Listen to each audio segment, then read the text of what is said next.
Poets, our world is filled with patterns, with repetition.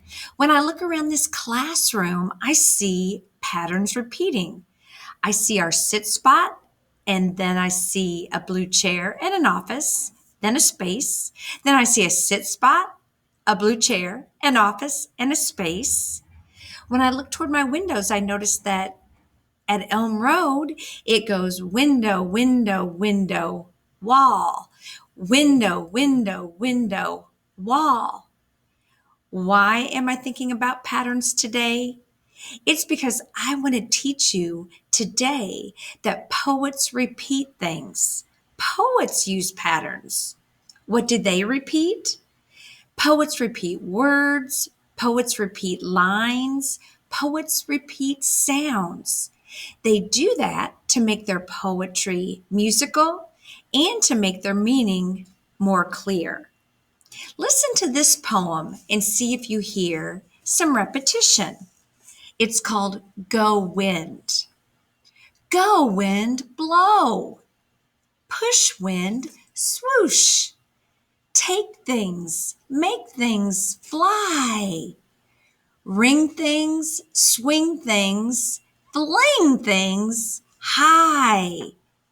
Go wind, blow. Push things, wee. No wind, no. Not me.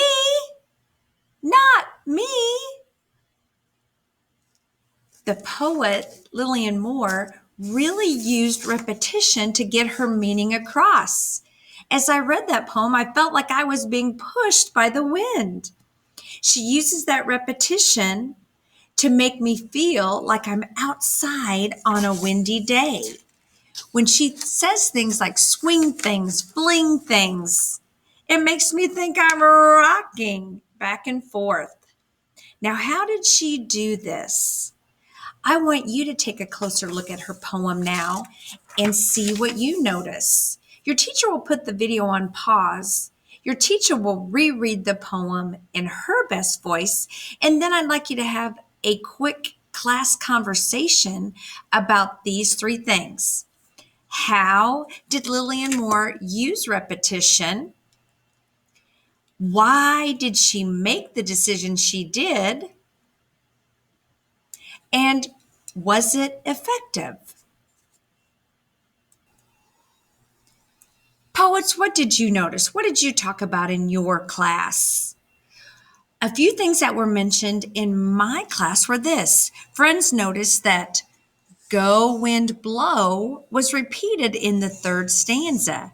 And one of my students said, most likely Lillian might have repeated that because the wind circles back, and she circled back to a line or repeated this line just like the wind would circle back.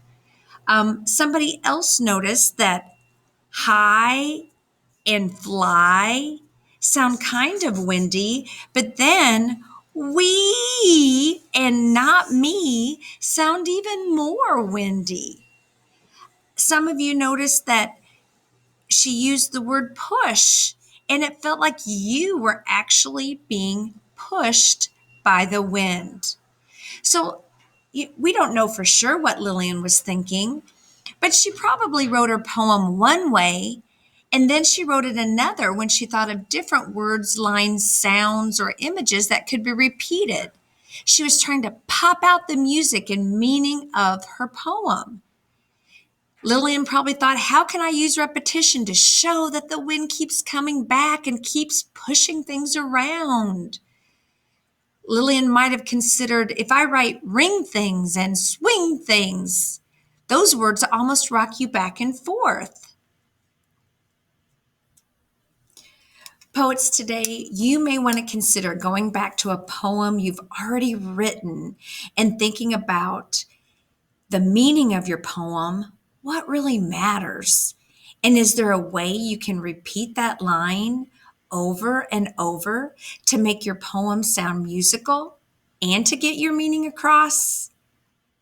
I'm confident you can make some revisions or changes today to make your poem even better. Let's get writing.